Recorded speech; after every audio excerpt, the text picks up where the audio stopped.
Igreja Evangélica Cristo é Vida, a sua cidade refúgio.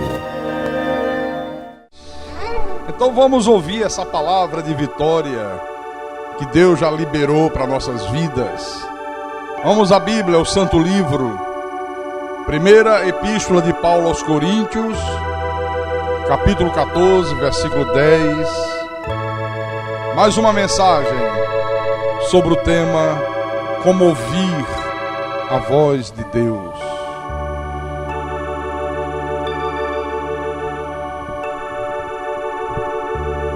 Encontraram?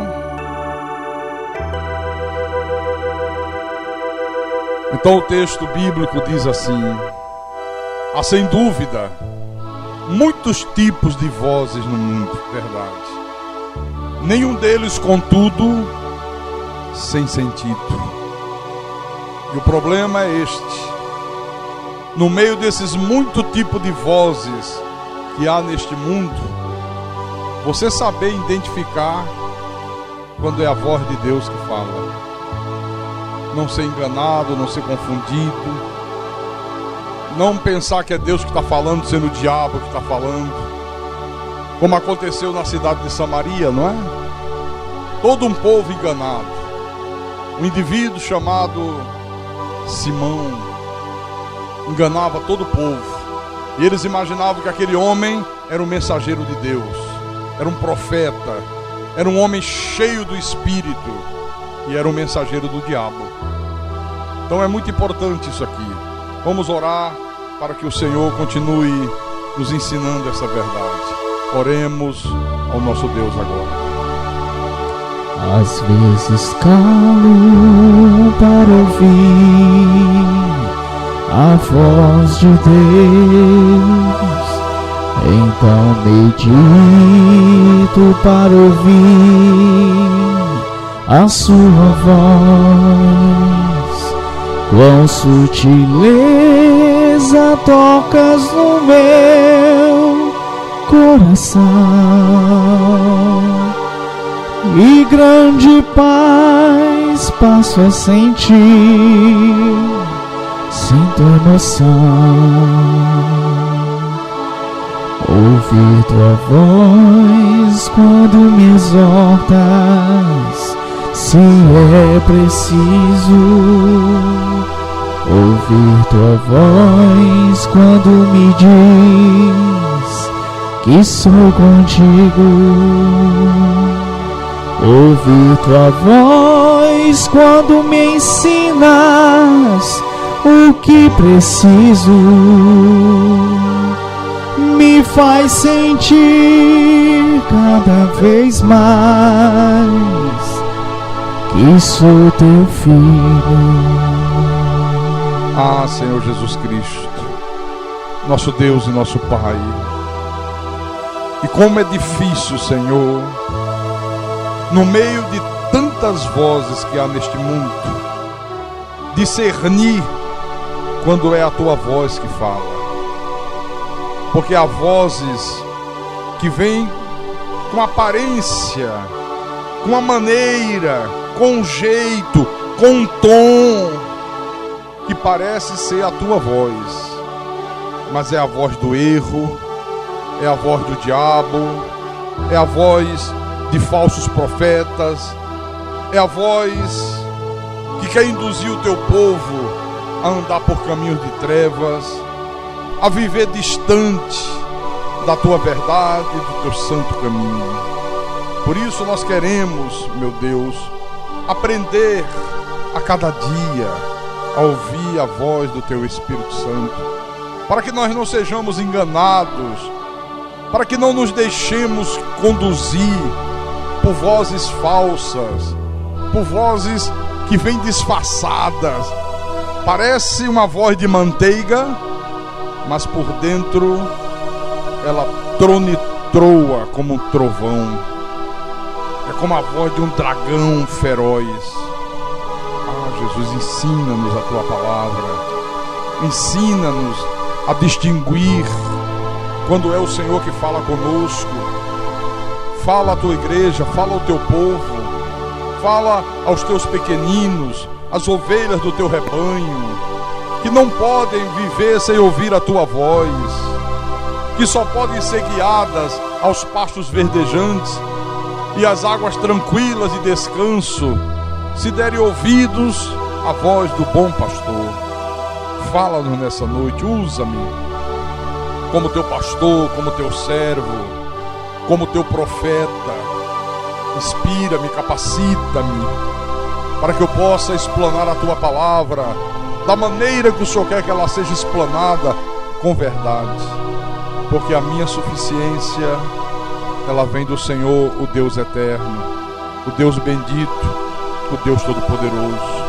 E eu te peço em nome de Jesus, em nome do Senhor, e que todos que creem digam amém e amém. Diga graças a Deus.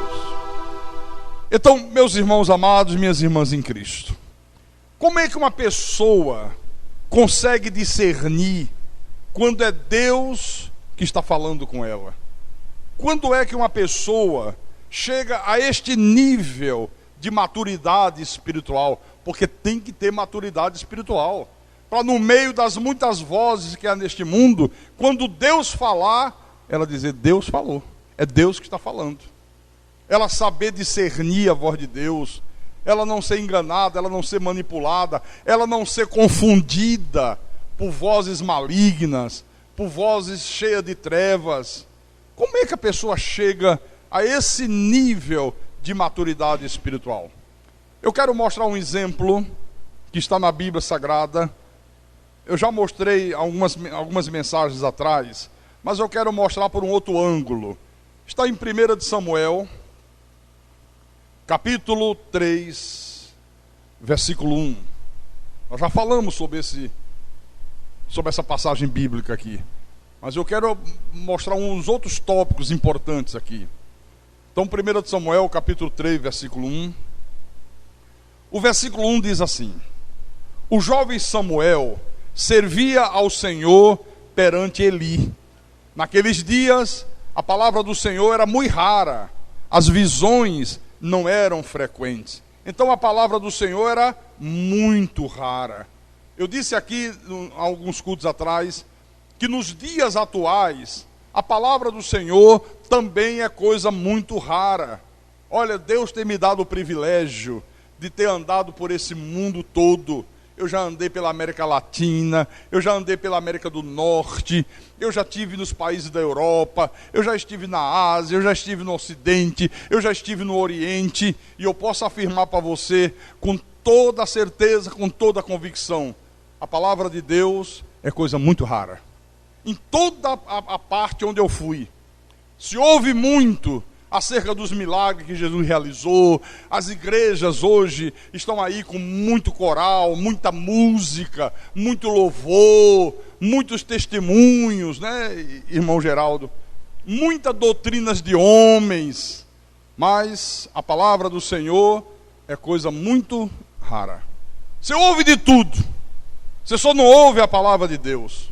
Então, nesse tempo aqui, as visões não eram frequentes no tempo do profeta Eli. Nos dias de hoje, é a mesma coisa. Olha, a coisa mais rara é você ver um pastor que tenha uma visão de Deus. É você ver um pastor que enxergue a Bíblia Sagrada com olhos espirituais, que enxergue a verdade que Deus quer transmitir para o seu povo. Porque hoje eu estou consciente que para um homem subir num púlpito, para um homem ter a capacidade de escrever livros, de fazer seminários, preparar aulas, ocupar um microfone de uma rádio, se postar diante de uma câmera de televisão, tem que ter a visão de Deus. Tem que ter a visão de Deus. Coisa muito rara hoje. Coisa muito rara. Aqui no versículo 2, vamos ler do versículo 2 em diante. Certo dia, estando deitado no lugar acostumado, o sacerdote Eli, cujos olhos já começavam a escurecer-se, a ponto de não poder ver, e tendo-se deitado também Samuel no templo do Senhor, em que estava a arca, antes que a lâmpada de Deus se apagasse. O Senhor chamou o menino: Samuel, Samuel. Este respondeu: eis-me aqui. Correu até a Eli e disse: eis-me aqui, pois tu me chamaste. Mas ele disse: não te chamei, torna a deitar-te. E ele se foi e se deitou. Tornou o Senhor a chamar: Samuel. Este se levantou, foi a Eli e disse: eis-me aqui, pois tu me chamaste. Mas ele disse: não te chamei, meu filho, torna a deitar-te. Bom, segura um pouquinho aí, porque aqui tem algumas lições muito importantes para a nossa vida espiritual. Em primeiro lugar, aqui diz que o Senhor chamou o menino. Quer dizer que Samuel ainda era um menino. E um menino espiritual, uma criança espiritual, ela não consegue ouvir Deus. Você lembra do que o apóstolo Paulo disse aos Coríntios? Eu não vos pude falar como a espirituais, e sim como a crianças em Cristo. Lembra disso? Falou para uma igreja: eu não pude falar com vocês como pessoas espirituais, mas sim como crianças em Cristo. Eu pergunto, quem é esta criança espiritual que a Bíblia fala, que Paulo falou? Quem é essa criança espiritual? Você tem ideia do que seja? É aquela pessoa que não cresce espiritualmente. Às vezes a pessoa tem muita informação, muita. Ela vem, ela ouve culto, ela lê Bíblia, ela compra livro, ela faz seminário, muita informação, mas não tem conhecimento. Porque conhecimento, quando a Bíblia fala de conhecimento, ela está falando do conhecimento prático. Ela está falando de você colocar em prática aquilo que você está ouvindo, aquilo que você está aprendendo no dia a dia da tua vida. Amém? Então, a criança espiritual, ela age igualzinho uma criança normal, uma criança do dia a dia. Para ela, ou está na igreja ou está lá fora, é a mesma coisa. Tem as crianças que estão ali na escolinha. Para elas, ou está na escolinha, ou está aqui, ou está ali no pátio da frente da igreja, para elas é a mesma coisa. São crianças. É a mesma coisa. Chegar antes de começar o culto, ou chegar meia hora depois, é a mesma coisa. Você vê que tem gente que chega, o culto já começou, quarta-feira à noite eu até admito. Que às vezes a pessoa saiu do trabalho, enfrenta engarrafamento, pega ônibus, desce de ônibus, é normal. Mas às vezes dia de domingo, culto 9 horas da manhã, meia hora depois do culto começar, o louvor já encerrou, o pastor já vai começar a pregar, e tem gente entrando no templo.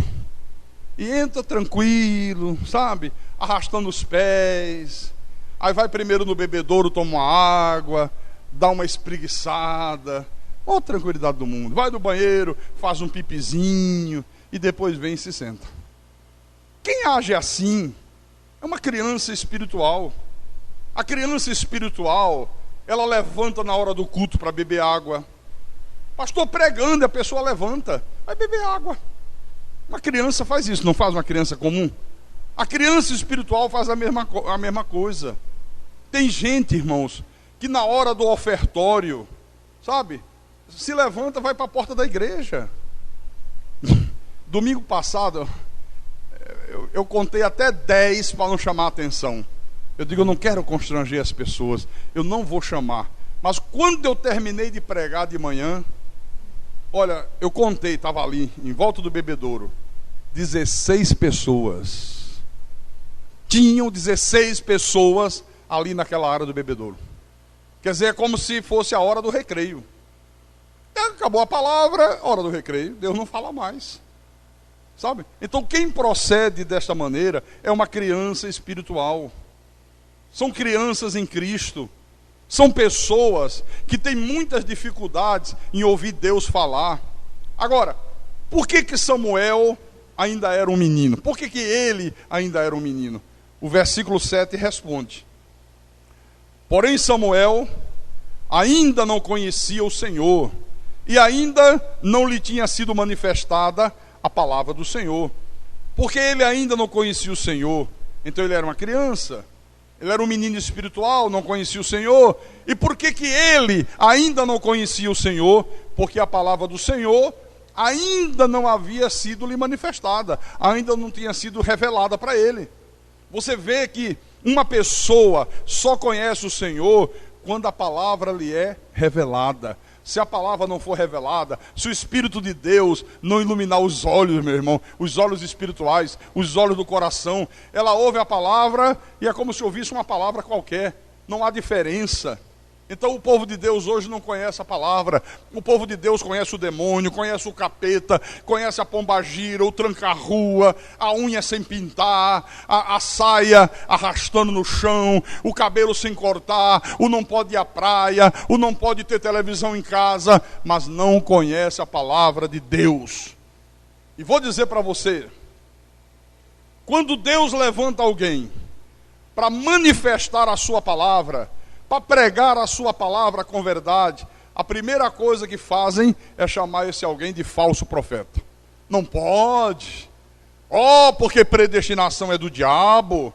Predestinação é heresia. Não, está na Bíblia, está. Mas não é bem dessa forma, não é dessa maneira, não é assim, não é assado. Não é assim que se manifestam eles hoje? Ou não é? É. Aqui no versículo 8, olha. O Senhor, pois, tornou a chamar a Samuel terceira vez, e ele se levantou e foi a Eli e disse: eis-me aqui, pois tu me chamaste.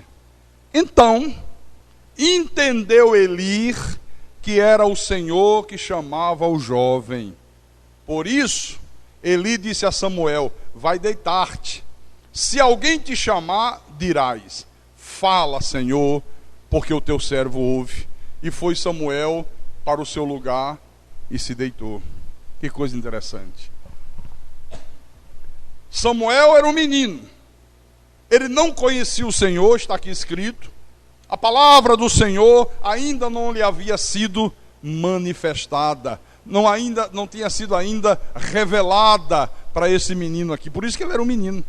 Então era natural que ele não conhecesse a voz de Deus. Era natural. Não conhecia Deus, não conhecia a palavra, estava numa escola de profeta, estava ali para aprender.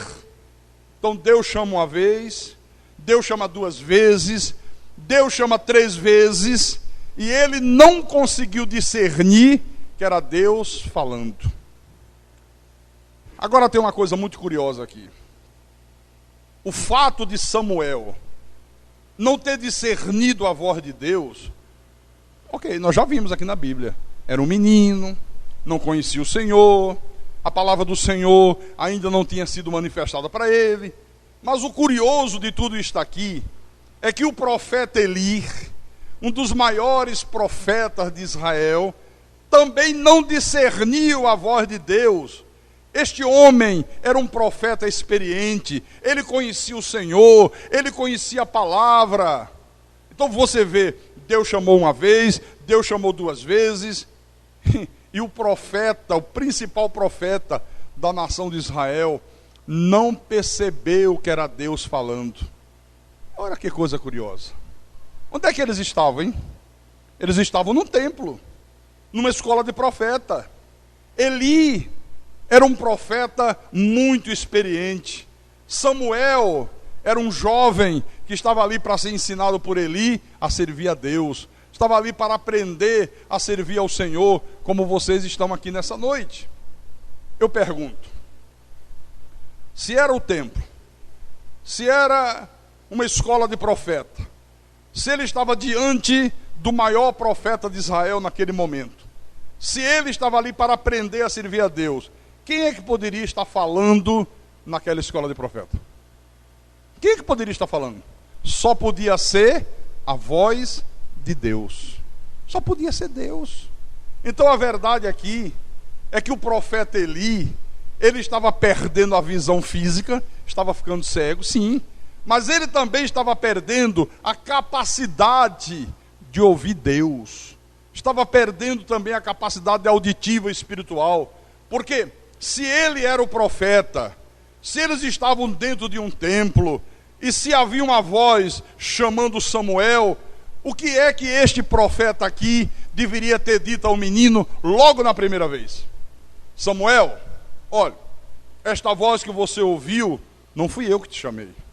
Não foi a minha voz. Esta voz é a voz de Deus, é a voz do Senhor, é Deus te chamando. Ele deveria ter dito isso na primeira vez. Mas só na terceira vez é que ele foi despertar para isso. O que estava se passando com este profeta? Por que é que este profeta aqui perdeu a capacidade de ouvir Deus? O que havia? O que estava ocorrendo? Porque ele era um profeta, ele era experiente, ele conhecia o Senhor, ele conhecia a palavra. O que houve que ele começou a perder essa capacidade de ouvir Deus? Vamos ver isso. Capítulo 2, versículo 29. Deus fala assim, com o profeta Eli: por que pisais aos pés os meus sacrifícios e as minhas ofertas de manjares, que ordenei se me fizesse na minha morada? E tu, por que honras a teus filhos mais do que a mim, para tu e eles vos engordardes das melhores de todas as ofertas do meu povo de Israel? Olha só, o que estava acontecendo na casa desse profeta, hein? Deus está dizendo aqui, ele estava honrando os seus filhos mais do que ao próprio Deus. Preste atenção nisso, viu? Ele estava honrando os filhos dele mais do que ao próprio Deus que ele servia. Está aqui. Agora, venha no versículo 12. Versículo 12. Eram, porém, os filhos de Eli, filhos de Belial, e não se importavam com o Senhor, pois o costume daquele sacerdote com o povo era que, oferecendo a alguém sacrifício, vinha o moço do sacerdote, estando-se cozendo a carne, com um garfo de 3 dentes na mão, e metia-o na caldeira, ou na panela, ou no tacho, ou na marmita, e tudo quanto o garfo tirava, o sacerdote tomava para si. Assim se fazia a todo Israel que ia ali a Siló. Versículo 17. Era, pois, muito grande o pecado destes moços perante o Senhor, porquanto eles desprezavam a oferta do Senhor. Olha o que estava acontecendo, irmão. Os filhos de Eli, juntamente com o povo, vinham praticando abominações aos olhos de Deus. Eles vinham de lá com um garfo de 3 dentes e tiravam da oferta que era para a casa do Senhor. Esse garfo de 3 dentes aqui é símbolo do diabo, simboliza o diabo. Então você está vendo aqui que Eli tinha pecados dentro de casa, havia problemas dentro da sua casa. No versículo 30, agora começa a vir as consequências. Portanto, diz o Senhor, Deus de Israel: na verdade, dissera eu que a tua casa e a casa de teu pai andariam diante de mim perpetuamente, seriam abençoados, desfrutariam dos benefícios de Deus, veriam o mover sobrenatural de Deus. Essa era a promessa.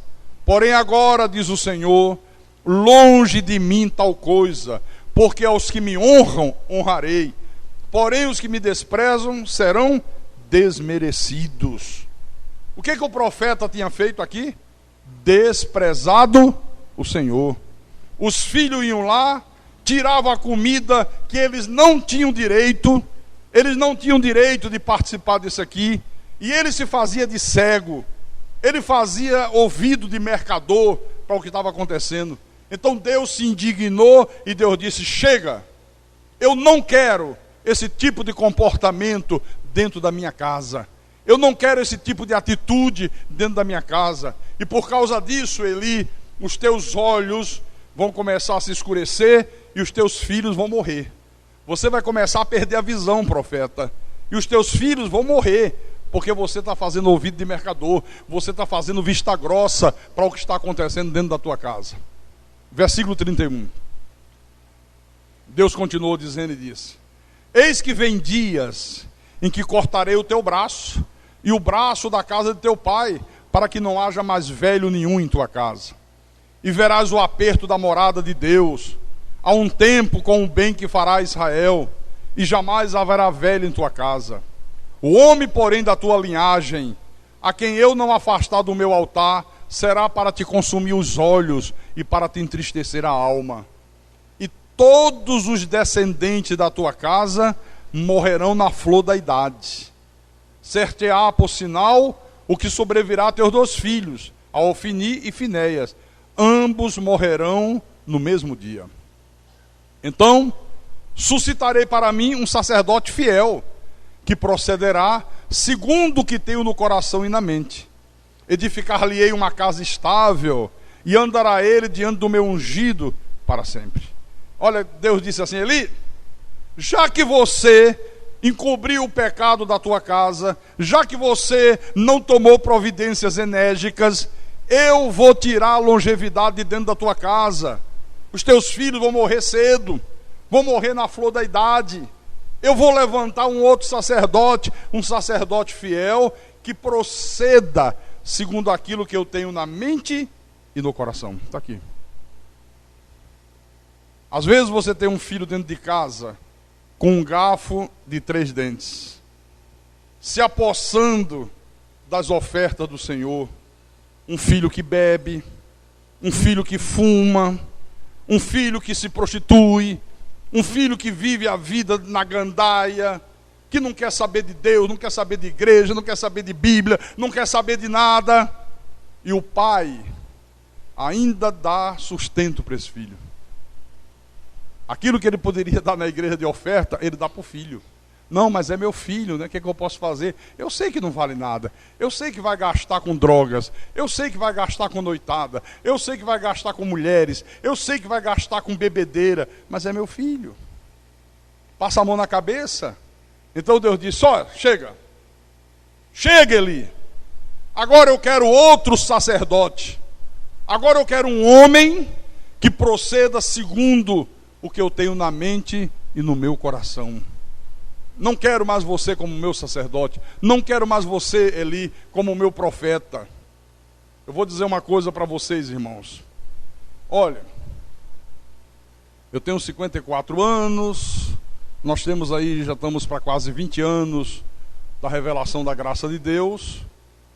Então, durante quase 40 anos, eu fiz aquilo que estava no meu coração. Eu fiz aquilo que estava na minha mente, na minha cabeça. Mas, desde a revelação da graça de Deus para cá, de 20 anos para cá, eu só faço aquilo que está na mente e no coração de Deus. Só, não tem jeito. Se Deus diz que é predestinação, é predestinação, meu querido. Se o Senhor Jesus Cristo diz que a salvação não se perde, que salvo uma vez, salvo para sempre, pode juntar todos os pastores de Assembleia de Deus é Amor, de Quadrangular, de todas as denominações, para vir aqui dizer: pastor Carlos, salvação se perde. Eu vou dizer para eles: não se perde. Eu creio que a salvação é eterna. Eu creio que a salvação é eterna. Se o meu Deus diz que na cruz do Calvário ele destruiu o diabo, se ele diz que agora o maligno não nos pode mais tocar, irmãos, pode juntar todos esses líderes dessas seitas de demônio, de corrente, de sal, de libertação, para dizer o contrário. Eu fico com a verdade de Deus. A palavra diz que ele expulsou o príncipe desse mundo. A palavra diz que ele colocou os demônios em algemas eternas. Amém? Então veja que Eli não tomou as medidas cabíveis. Olha, as consequências foram desastrosas. Os filhos deste homem aqui faziam coisas absurdas, verdadeiramente absurdas.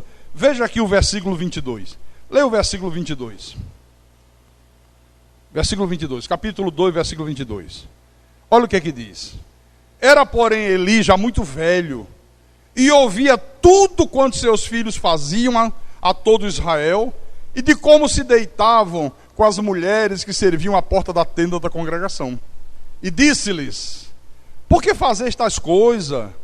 Pois de todo este povo ouço constantemente falar do vosso mau procedimento.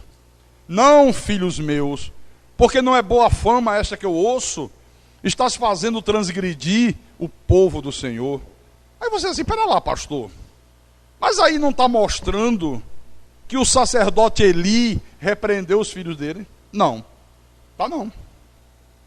Aqui está mostrando que o sacerdote Eli agiu com frouxidão. Ele passou a mão na cabeça. Ele passou a mão na cabeça. Eu vou dar um exemplo para você. Você sabe o que é um pastor ver o povo da sua igreja desmerecendo Deus, agindo de uma forma contrária a Deus, e deixar a coisa correr frouxa? E deixar a coisa ao Deus dará?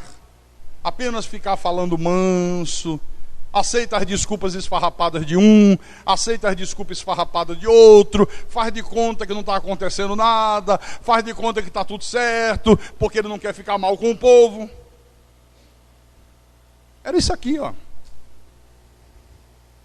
Você sabe o que é um pai ter uma filha, saber que a sua filha é execrável, saber que a sua filha sai com um, sai com outro, sabe, é uma verdadeira prostituta, troca mais de homem do que troca de blusa, e não tomar medidas enérgicas? Às vezes alguém diz, mas olha, tua filha, rapaz, a fama dela está tomando conta do mundo, é pior do que prostituta. Diz que ela sai com um, sai com outro, sai com todo mundo, olha, tá aí. E o pai dizendo, não, sabe como é que é, eu já falei com ela, eu já dei conselho, eu já disse para ela que isso é do diabo, mas o que é que eu posso fazer? E deixa a coisa correndo frouxo. Já imaginou uma coisa dessa? Era mais ou menos isso aqui, ó. Por isso que eu digo para vocês aqui nessa noite, irmãos, eu não deixo as coisas correndo frouxas, não deixo, nem com os meus filhos naturais, nem com os meus filhos espirituais, nem com os meus filhos naturais, nem com os meus filhos na fé. Eu não deixo as coisas correndo frouxa na minha casa, mas não deixo mesmo, nem na minha casa, nem na casa de Deus. Ai de mim se eu deixar. Às vezes eu tenho dificuldades, tenho. Às vezes eu sou incompreendido, sou, é verdade. Mas eu não deixo correr frouxo. Mas não deixo mesmo. Na hora que eu tenho que tomar uma atitude dura, eu tomo atitude dura. Não quero saber quem gostou, quem não gostou. Eu tomo atitude que eu acho que não... Olha, e para não deixar a coisa correr frouxo, às vezes você tem que tomar atitudes enérgicas. Às vezes você tem que usar de mão de ferro. Eli ficou apenas com palavras, ó. Olha, o que eu ouço de vocês não é bom, o que vocês estão fazendo, vocês estão levando o povo de Deus para o erro, vocês estão praticando coisas abomináveis, não façam isso.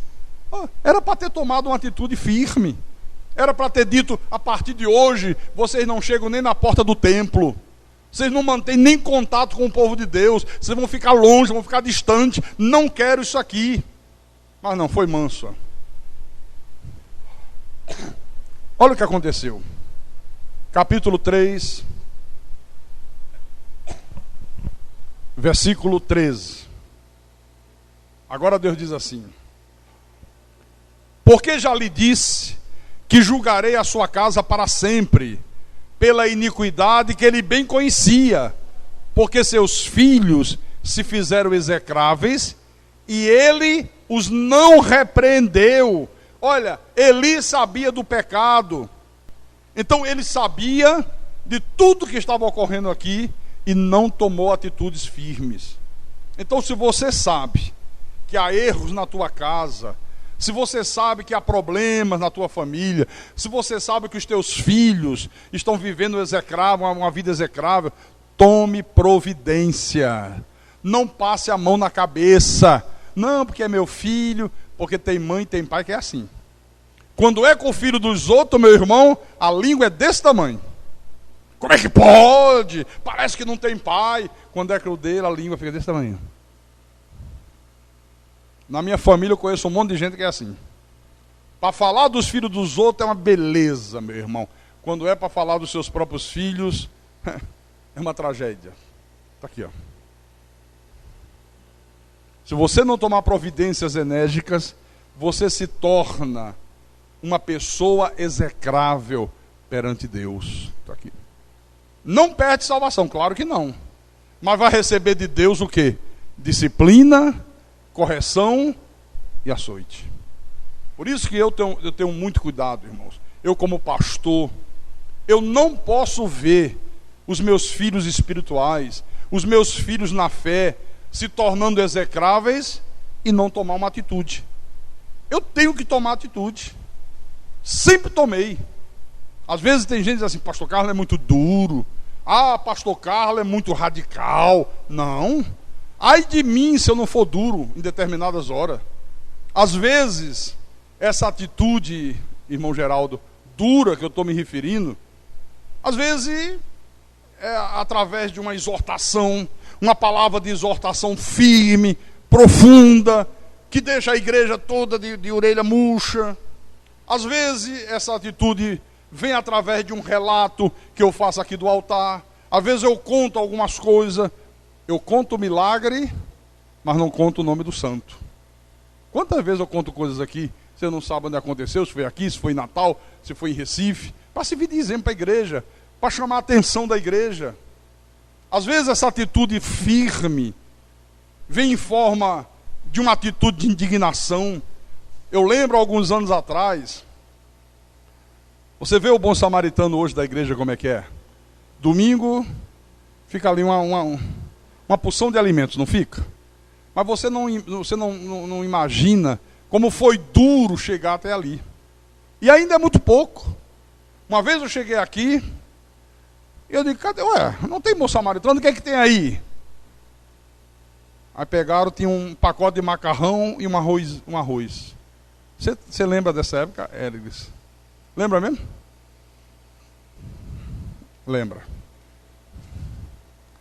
Lembrou bem. Deixa eu ver aqui. Não, isso aqui vai quebrar, não dá para fazer não. Eu peguei a cesta aqui, eu digo: gente, Deus não tem falado com vocês? Como é que traz um pacote de macarrão e um quilo de arroz? Aí peguei a cesta e dei um bico aqui, que ela foi lá no telhado. Foi um momento de indignação. Eu confesso que quando terminou o culto, eu disse: caramba, puxa vida, passei dos limites. Porque eu fiquei tão indignado, sabe? A gente ensina. Eu disse: poxa, mas você sabia que essa indignação foi um santo remédio? Daquele dia em diante, parece que as pessoas acordaram. Sabe? Está aqui, é por isso que eu estou falando aqui, ó. O problema que faz com que as pessoas padeçam diante de Deus é que às vezes, e isso o pastor tem que ter muito cuidado, às vezes o povo da igreja começa a desmerecer Deus através das suas ofertas, sabe? Começa a tratar Deus com indignidade, às vezes começa a dar esmola para Deus, às vezes uma dificuldade danada para fazer o povo entender que tem que dar o melhor para Deus. Então o pastor tem que estar observando e dizer: pera lá, com essa atitude, os meus filhos espirituais estão se tornando execráveis aos olhos de Deus. Eles estão se tornando execráveis. E aí tem que tomar uma atitude para o bem dos filhos e para o bem dele próprio. Senão Deus vai cobrar do pastor. É como aquele filho que recebeu tudo dos seus pais. Recebeu educação, recebeu estudo, recebeu amor, recebeu carinho, recebeu segurança. Mas no dia que os pais mais precisam dele, quando chega a velhice, quando os pais estão precisando de amor, de carinho, de amparo, de segurança, aquele filho que recebeu tudo dos pais se nega a ajudar o pai. Se tornou execrável. Quantos filhos que foram bem criados, os pais fizeram todo o sacrifício do mundo para dar educação, para o filho estudar, e o filho estudou, e se tornou gente. Aí quando o pai chega na velhice, para não tomar conta do pai, para não ter trabalho, joga o pai dentro de um asilo de velhos. Quantos filhos fazem isso? O problema é que tem gente, irmãos, que faz a mesma coisa com Deus. Recebe de Deus vida eterna, recebe de Deus paz, recebe de Deus saúde, segurança, o ministério dos anjos acampado para servir aquela pessoa, recebe de Deus o conhecimento da palavra, recebe tudo. Mas no momento que Deus diz: traz os teus dízimos para que haja mantimento na minha casa, seja generoso nas tuas ofertas para que haja mantimento na minha casa. Quantos que viram as costas para Deus assim, ó? É a mesma coisa aqui. Tem gente, irmão Geraldo, que quando servia ao diabo, gastava rios de dinheiro com farra, com cigarro, com cerveja, com uísque, carnaval, gastava o dinheiro que tinha e o que não tinha. Toda sexta-feira, quando dava meio-dia, já estava, tomara que dê 5 da tarde. Todo jeito que o diabo gosta, hoje é sexta, hoje eu vou soltar as frangas. E já saía do trabalho pro forró. Não ia nem em casa trocar de roupa. Quem já fez isso aqui? Levante a mão. Ou é todo mundo anjinho aqui? Então levanta a mão mesmo, não tem vergonha não. Olha como já levantou. Você fica com vergonha de levantar agora, é? Mas não era assim que nós fazíamos ou não era? Gastava às vezes todo o salário que recebeu naquela quinzena. Quantas vezes eu fiz isso? Quantas vezes chegar na segunda-feira para ir trabalhar e dizer: mamãe, me empresta aí o dinheiro da passagem. O quê? Você recebeu sexta-feira, já está sem dinheiro. Não, sabe como é que é? Sim, tá, talvez, né? Tinha gasto tudo. É aquela pessoa que antes de se converter, quando ia lá na macumba, na umbanda, na quimbanda, no candomblé, o pai de santo mandava fazer trabalho, fazia oferendas, oferecia galinha, bode, champanhe, garrafa de cachaça, garrafa de cerveja. Quantas vezes eu fiz isso? Eu desempregado, no Rio de Janeiro. Como é que uma pessoa desempregada pode fazer isso, hein? Não conhecia Deus. E aí disseram para mim que eu estava desempregado porque foi um trabalho que fizeram para mim e eu acreditei. Aí comecei atrás de desmanchar o trabalho. E o safado lá do sem vergonha, do pai de santo, disse assim: tem um trabalho feito. Isso aí foi coisa de rabo de saia, negócio de mulher, né? E você tem que desmanchar esse trabalho. E eu disse: como é que desmancha? Olha, você vai vir aqui toda sexta-feira e você vai trazer, na primeira semana, uma galinha preta. Eu lembro como se fosse hoje. 3 garrafas de cerveja, uma garrafa de cachaça, uma champanhe, uma cidra, e uma vela vermelha, uma preta e uma amarela. E eu desempregado. Mas eu acreditei tanto naquilo, achava que ali ia resolver a parada. Olha, eu saí na casa de um, na casa de outro, de tio, de tia, de amigo. Tem garrafa velha, tem jornal velho. O que é que tem aí que eu possa vender? Olha, sexta-feira eu estava lá, querido. Lembro como se fosse hoje. O cara pediu 3 garrafas de cerveja. Eu disse: é pouco, vou dar 6. Ele pediu 2 de cachaça. Eu digo: não, vou dar 4. E consegui o dinheiro e fiz. Quantas coisas absurdas. E passei um tempão fazendo isso. E não resolvia. Aí muda de centro espírita. Mudei de centro espírita. Fui num lado, um parente do meu sogro lá. Lá em Rocha Miranda. Na casa da Ângela. Como era o nome dele, seu Armando? Olímpio. Eles tinham um centro espírita lá. Aí o cara disse assim: ó, vai resolver. Só que agora tem que fazer um trabalho na porta do cemitério. E eu peguei o carro dele emprestado. Eu não tinha carro ainda. Seu Armando tinha um Opala daquela cor da cortina ali. Não é isso? Era. Um Opala mais ou menos daquela cor. Eu digo: me empresta aí. E peguei a minha esposa, Sandreli. Não sei se eu já era casado, acho que não, né? Não, era noivo. Peguei ela e a irmã. E o pai de santo dentro do carro, dizendo que estava manifestado. E eu: vamos lá, vamos lá. E fomos para a porta do cemitério de Inhaúma, fazer um trabalho na porta do cemitério. Olha, isso custava dinheiro, meu irmão. Isso custava dinheiro. Outros estão na igreja, mas quando frequentavam essas seitas de corrente, essas seitas diabólicas, demoníacas, não mediu esforço, davam tudo que tinha, pegava as joias, dava, tirava todo o dinheiro da poupança, dava. O cara pedia, domingo tem que haver um desafio, domingo você vai provar a sua fé, você vai trazer R$1.000, mas eu não tenho. Venda o DVD, venda a televisão, venda a tua joia, mas prove a tua fé. E o sujeito ia lá, vendia tudo e chegava lá e entregava. Nunca se apresentavam diante desses falsos profetas com as mãos vazias, nunca se apresentavam. E agora, a pessoa está diante da verdade, a pessoa está diante do Deus soberano e despreza Deus. E despreza Deus. Quando era para o diabo, dava tudo. Não, eu tenho fé. Eu fazia isso. Quantas vezes eu fiz isto? Olha, vai dar tudo e voltar a pé para casa.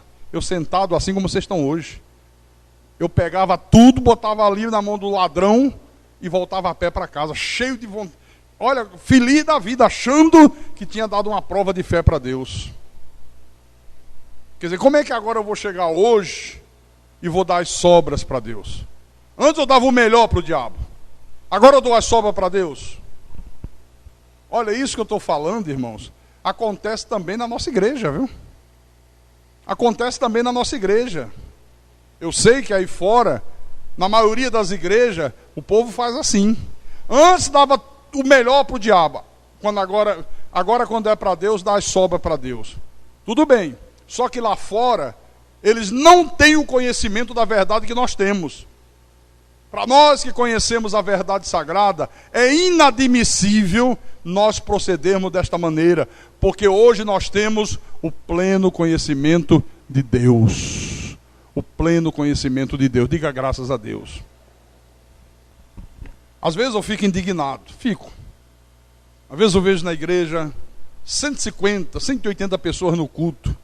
Aí conta as ofertas, 30, 35 pessoas ofertaram. Eu digo, gente, que é isso? Só essas pessoas, pastor, olha aqui, está aqui, ó.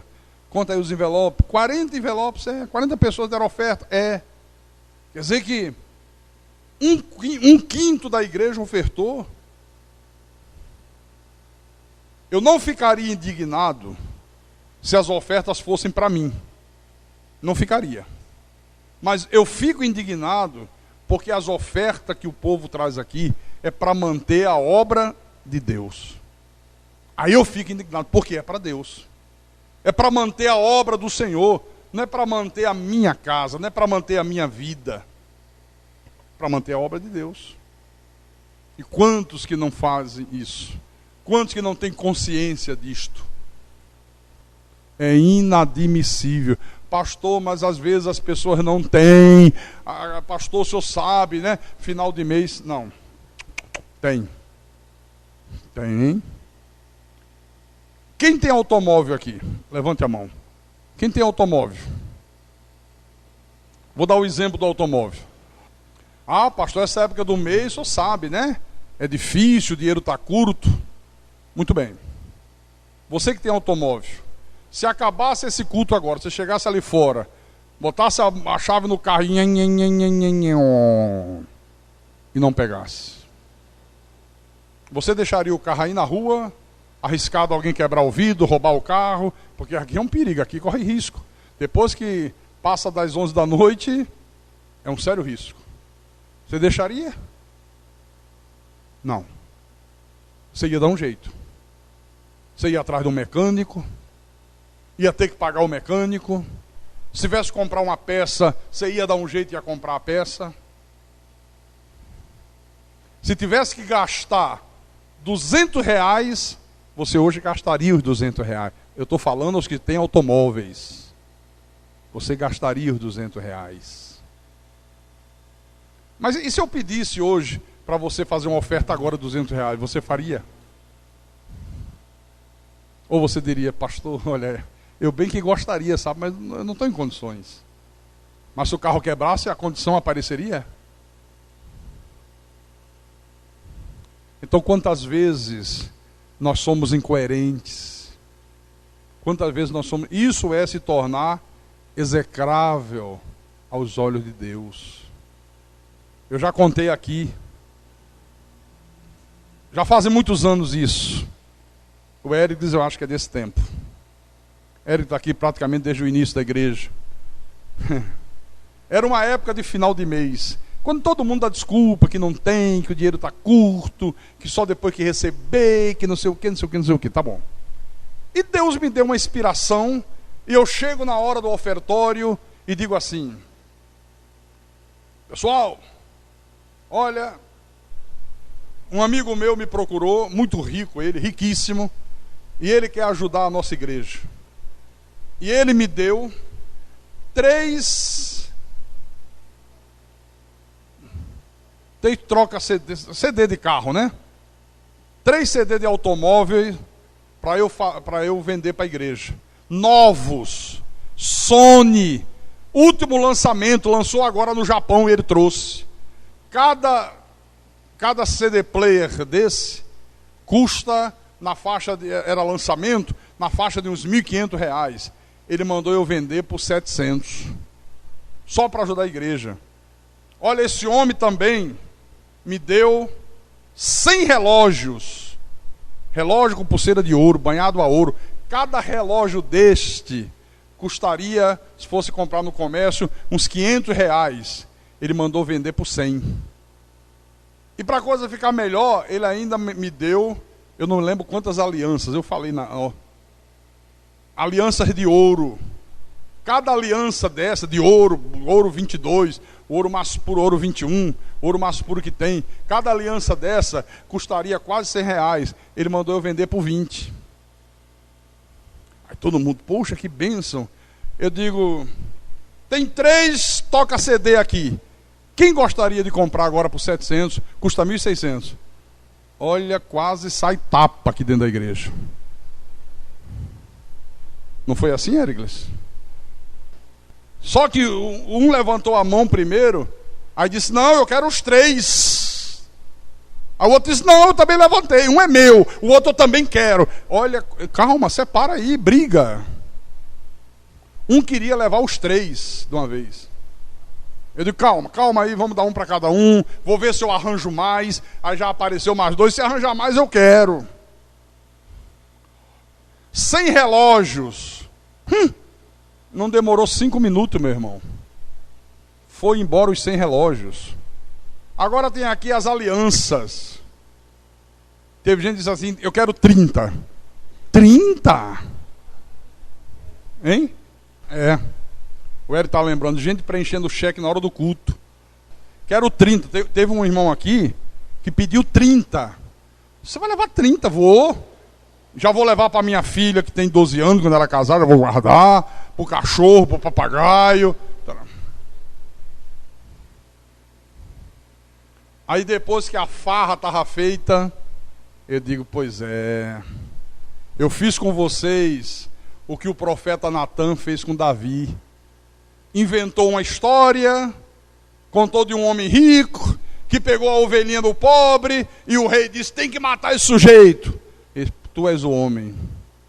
É você, esse homem mau e perverso. Eu digo, eu fiz a mesma coisa com vocês. Vocês disseram que não tem. Vocês sempre dizem que não tem quando chega essa época. Como é que agora apareceu dinheiro de tudo quanto é lado? Teve gente que até saiu da igreja e não voltou nunca mais. E não faz falta. Porque aqui eu só quero quem é de Deus. Aqui eu só quero quem leva Deus a sério. Quem não leva Deus a sério... o que não falta é lugar para ir aí fora. Tem lugar para dar e vender, para escolher. Então, dízimos, ofertas, bom samaritano, tudo isso, irmãos, você faz em prol da obra de Deus, em prol do reino de Deus. Então, se você não dá a Deus aquilo que é de Deus, aquilo que Deus requer de você, você está fazendo exatamente o que os filhos de Eli fizeram aqui, ó. Você está pegando um garfo de 3 dentes, metendo dentro da panela e tirando aquilo que não te pertence, aquilo que é de Deus. Está fazendo exatamente a mesma coisa. Os filhos de Eli e o povo de Israel tinham esse tipo de comportamento. E o profeta Eli via, observava e não tomava uma atitude drástica. Não tomou uma atitude. Qual foi a consequência disto? Capítulo 4, versículo 10. Vamos ver a consequência. Agora Israel vai enfrentar um inimigo, os filisteus. Lembre-se que ao longo da tua vida, você enfrenta muitos inimigos. Às vezes o inimigo é uma doença. Às vezes o inimigo é uma crise financeira. Às vezes é um problema no casamento. Às vezes o inimigo são pessoas querendo puxar o teu tapete do trabalho. Chegou a hora da peleja. Aí diz assim: então pelejaram os filisteus. Israel foi derrotado. E cada um fugiu para a sua tenda. Foi grande a derrota, pois foram mortos de Israel 30.000 homens de pé. Caramba! O povo derrotado, os inimigos prevaleceram. Numa só hora morreram 30.000 homens. Esta foi a consequência para o povo. E para os filhos de Eli? Leia o versículo 11. Foi tomada a arca de Deus e mortos os 2 filhos de Eli, Ofni e Finéias. Morreram os filhos de Eli. E quais foram as consequências para Eli, que era o profeta? Primeiro, perdeu a visão, perdeu a capacidade de ouvir Deus, e por fim, morreu. Versículo 12. Então, correu um homem de Benjamim, saído das fileiras, e no mesmo dia chegou a Siló. Trazia rasgadas as vestes e terra sobre a cabeça. Quando chegou, Eli estava sentado numa cadeira ao pé do caminho, olhando como quem espera, porque o seu coração estava tremendo pela arca de Deus. Depois de entrar o homem na cidade e dar as novas, toda a cidade prorrompeu em gritos. Eli, ouvindo os gritos, perguntou: que alvoroço é esse? Então se apressou o homem e, vindo, deu as notícias a Eli. Era Eli da idade de 98 anos. Os seus olhos já tinham cegado e já não podia ver. Disse o homem a Eli: eu sou o que saí das fileiras e delas fugi hoje mesmo. Perguntou-lhe Eli: que sucedeu, meu filho? E ele respondeu: o que trazia as boas novas. Então respondeu o que trazia as boas novas e disse: Israel fugiu de diante dos filisteus. Houve grande morticínio entre o povo. E também os teus 2 filhos, Ofni e Finéias, foram mortos. E a arca de Deus foi tomada. Ao fazer ele menção da arca de Deus, caiu Eli da cadeira para trás, junto ao portão, e quebrou-se-lhe o pescoço e morreu, porque era já homem velho e pesado, e havia ele julgado a Israel 40 anos. Veja as consequências de um pecado não repreendido. Eli viu seus filhos fazendo coisas erradas, se tornando execráveis aos olhos de Deus, não tomou providências. O que aconteceu? Se tornou cúmplice dos erros dos filhos. Olha, não se torne cúmplice dos erros dos teus filhos. Não se torne cúmplice dos erros do teu marido, dos erros da tua esposa. Não se torne. Porque encobrir erros, irmãos, faz com que você se torne cúmplice dos erros de outrem. Isso é grave demais. Por causa de uma atitude errada, esse profeta perdeu os 2 filhos, em seguida cai da cadeira, quebra o pescoço e morre. Isso é trágico, isso é trágico. Por isso que nós devemos tomar muito cuidado para não fazermos coisas que são execráveis aos olhos de Deus. Cuidado com a tua vida espiritual. Não relaxe com a tua vida espiritual. Quantos que estão nesse momento em casa deveriam estar aqui na igreja? Talvez estejam diante de uma televisão, talvez vendo a novela da Globo, talvez assistindo a desgraça do Big Brother, que é um vômito dentro da casa das famílias. Ah, que indignidade me dá saber que há pessoas que se dizem de Deus e ficam diante de uma televisão ou vendo o Big Brother ou vendo a Fazenda lá do Edir Macedo. Eles agora conseguiram o que eles queriam. Conseguiram. Colocaram um beijo entre dois homens na televisão. Homem? Eu falei homem? Desculpa. Entre duas bichas na televisão. Há tempo que eles queriam fazer isso, agora fizeram. Agora eles conseguiram. Programaram tudo. Colocaram dois sujeitos lá no Big Brother para se beijarem. Aquilo estava programado. E agora quebrou o tabu. Quebrou o tabu. Agora você vai ver quantas cenas vão acontecer em novela, em minissérie, em programa de homem beijando homem. Eles estavam há 2 anos que a Globo tenta fazer isso. Ia fazer numa novela aí o Brasil inteiro protestou e eles seguraram a barra. Passaram os 2, 3 anos e eles agora fizeram. Isso é trágico. Isso é trágico. É mesmo, tem uma sede dos Estados Unidos, o pastor e os adeptos, tudo nu. Ha! Pois é.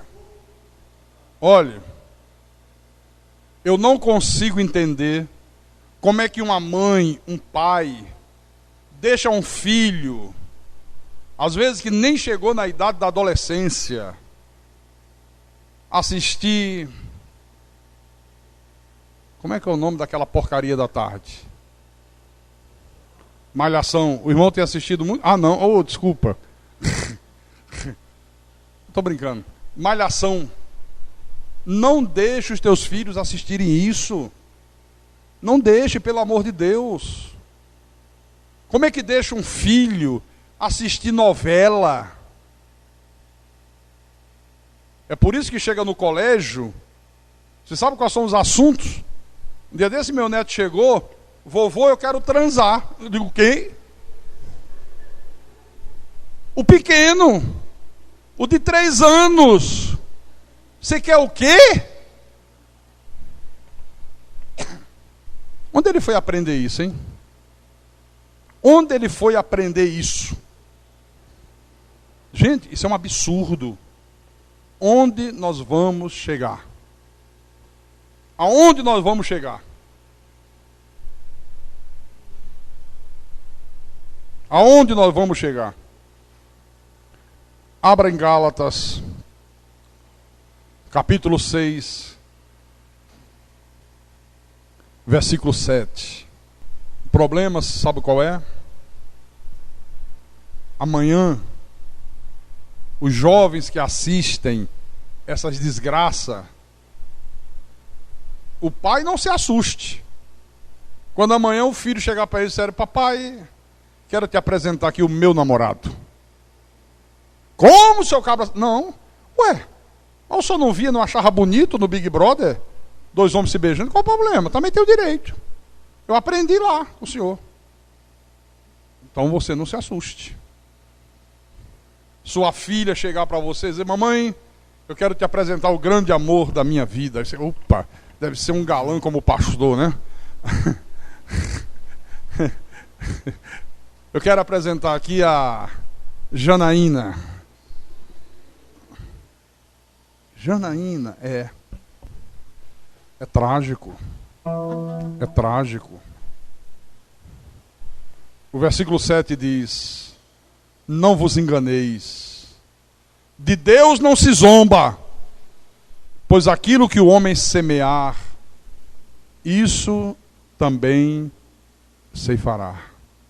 Olha, plantou, colhe. Quem semeia ventos, vai colher o quê? Tempestades. Vai colher tempestades. O que você está semeando para o teu filho, hein? O que você está semeando para o teu filho? O que você está semeando para a tua filha? O que você está semeando para a tua vida? Está aqui. De Deus não se zomba. Não zombe de Deus. Não zombe. Pois aquilo que o homem semear, isso também se fará, vai colher. Plantou, colhe. Não tem jeito. Amém, irmãos? E quem tem ouvidos, ouça o que o Espírito falou à igreja nessa noite, em nome de Jesus Cristo e para a glória do Todo-Poderoso.